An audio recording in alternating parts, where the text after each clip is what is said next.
जनगण अधिनायक जय हे भारत भाग्य विधाता।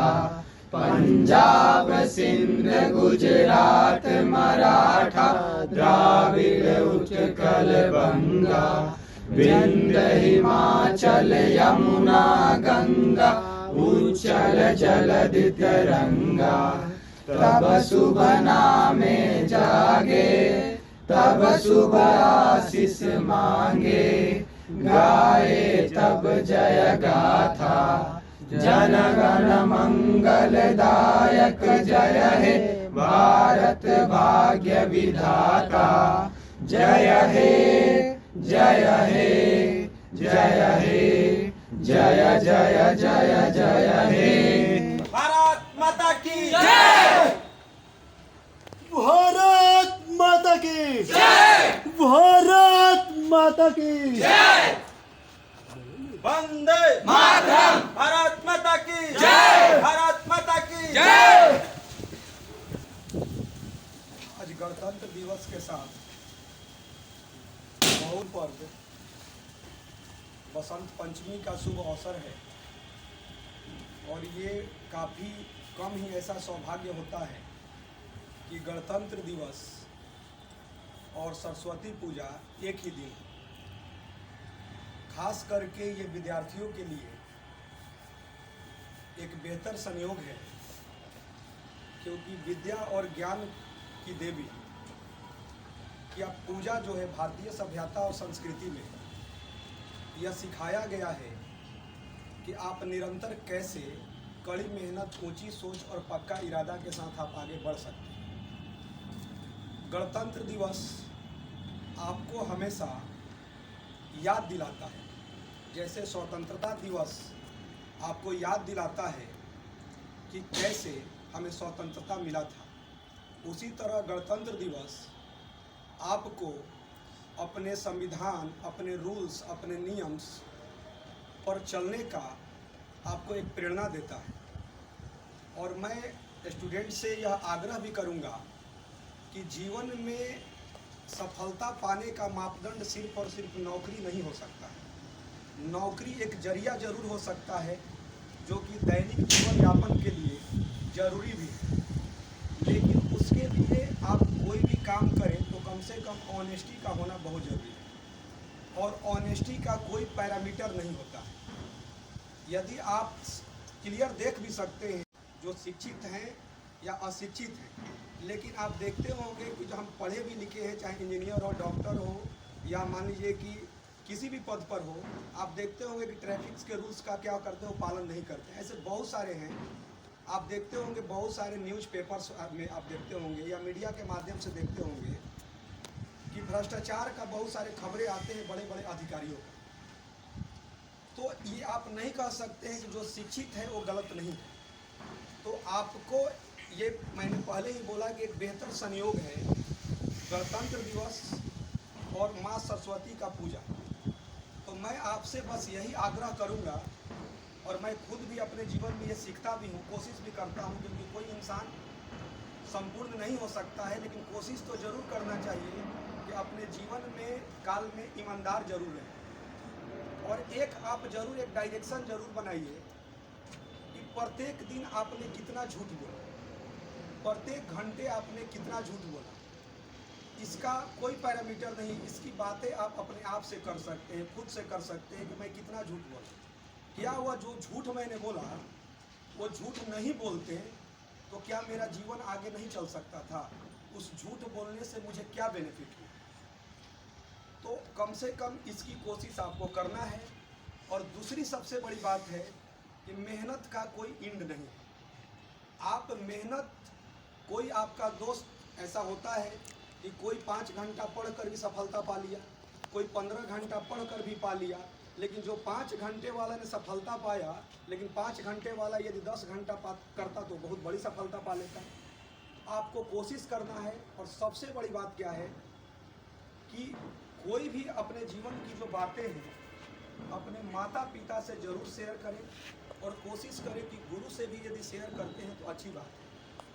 और माता पिता सभी चीज़ों का एक कहावत ही है कि सभी प्यार का हो सकता है कि मूल्य हो सकता है, लेकिन माता पिता के प्यार का कोई मूल्य नहीं। तो मैं एक आपको स्पीच नहीं दे रहा, ये दैनिक जीवन में ये जरूरी है, क्योंकि जो आया है उसको जाना है, ये फिक्स है। जो भी इस पृथ्वी पर आया है उसको एक दिन जाना ही है। लेकिन सत्य बात ये है कि इसमें बहुत सारे बच्चे पढ़ते हैं, लेकिन इसकी गारंटी जरूर है कि वो एक ईमानदार इंसान बन सकता है। हो सकता है कि सभी का उसकी मनचाहा नौकरी न लगे। होता है कोई आईआईटी चाहता है, कोई चाहता है कि एनी अदर कॉम्पिटिटिव एग्जाम में पास कर जाए, कोई यूपीएससी क्वालिफाई करना चाहता है, लेकिन नंबर ऑफ सीट्स सीमित हैं। लेकिन सभी बच्चे जो भी एग्जाम में भाग लेते हैं, सबकी इच्छा होती है, तभी तो उन्होंने रजिस्ट्रेशन फॉर्म भरा।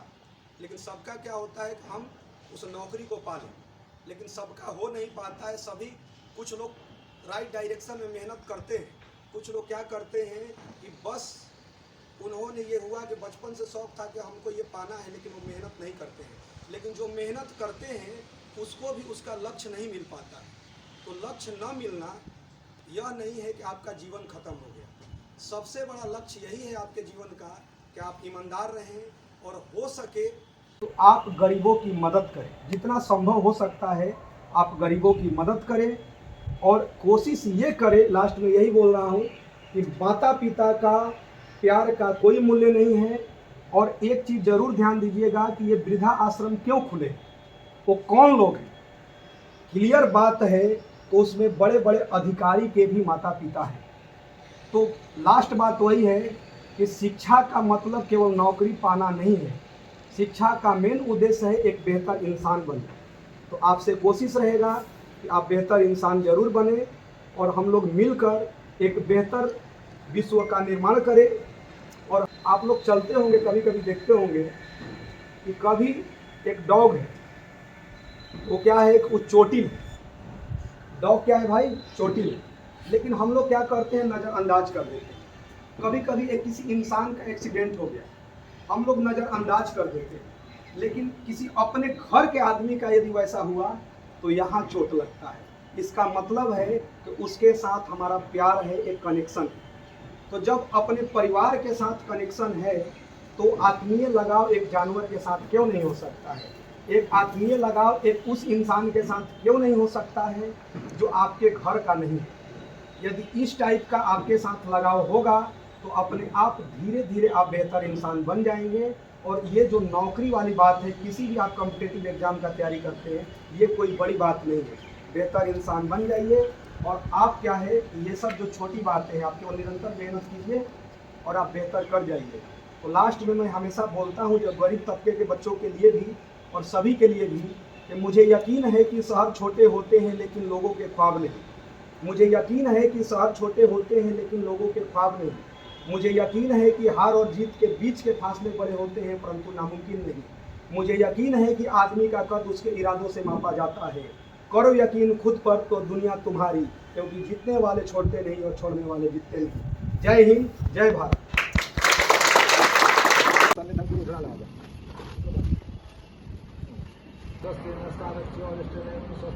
गुण भाव सालिनी सादा गुण भाव सालिनी त्रिभुवन विख्याता जय सरस्वती माता चांद बदन पद्मावनी गोते मंगलकारी मैया गोते मंगलकारी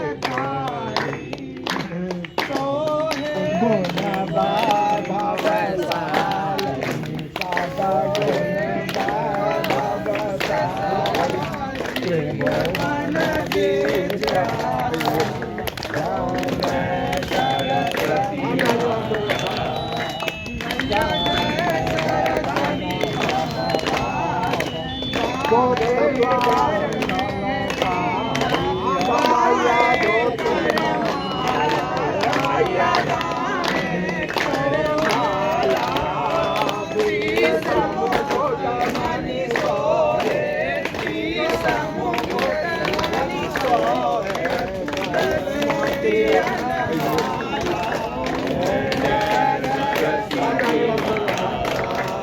जय शरण को आए, पुनः